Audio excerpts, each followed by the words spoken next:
In this video, I'll show you how to add audio to a Canva video on mobile. So if you wanted to add a voiceover or some background music to a video, then this is how you would do it.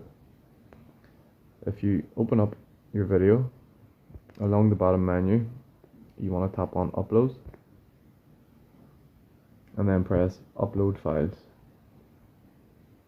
That's going to take you to your device, photo and videos.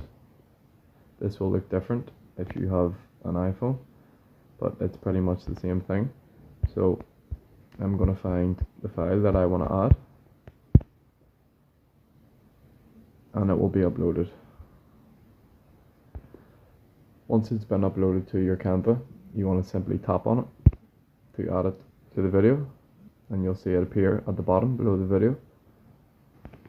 So there's a few things that you can do from here. You can use the white arrows to the left to trim it a bit, and you can use the bottom menu to make some changes. For example, you can decrease the volume if it's music. So that's how to add audio to a Canva video on mobile. Thank you for watching.